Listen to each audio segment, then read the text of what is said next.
I won't be disrespected like this. How could he do that to me? I can't take this. One afternoon, the silence finally broke.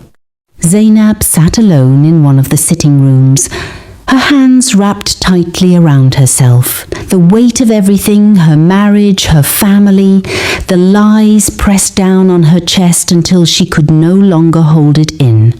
Tears slipped out, then more. Then she couldn't stop. She didn't even hear Sedia walk in. "Why are you crying?"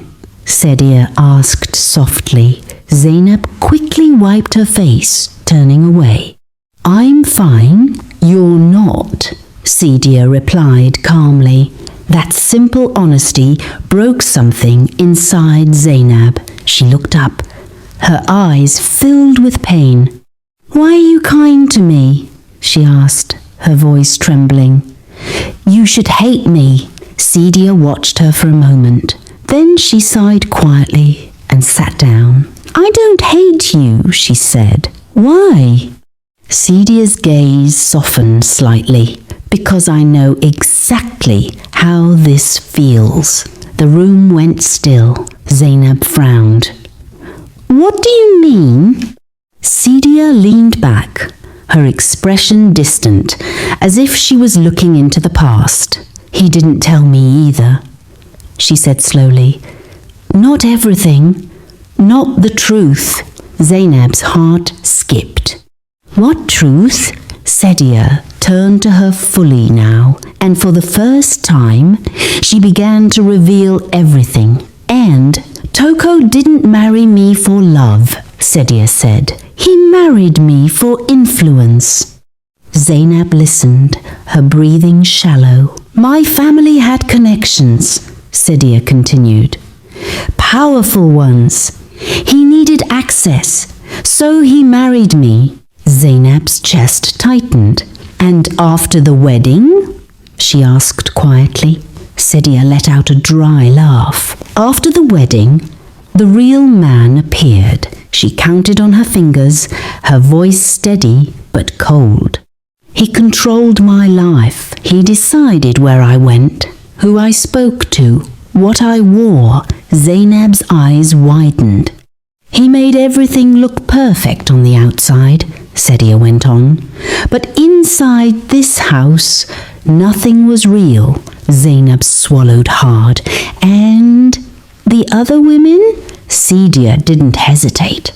"He brought them in," she said, one after another. The words landed heavily. "Some stayed, some left, some..." She paused slightly, disappeared from this house quietly.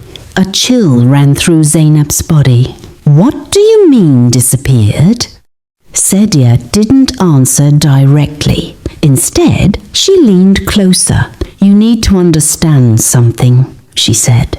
Zainab held her breath. "You were not his wife." Silence. "You're an asset." The word hit harder than anything else.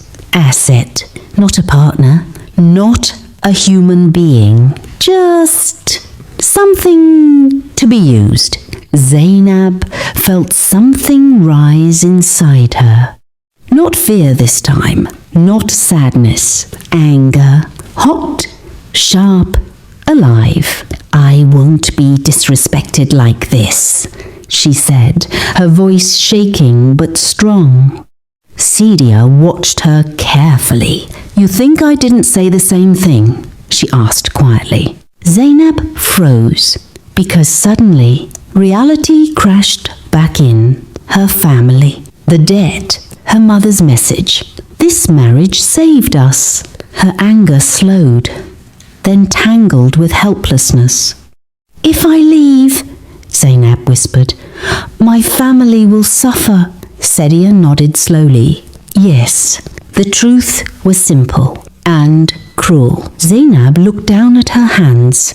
For a moment, she felt small again. Trapped again, but only for a moment, because something had already changed inside her. And that night, the house was quiet as always. But Zainab was no longer the same. She stood by the balcony, staring into the darkness outside. When Sedia stepped out to join her, Zainab didn't turn.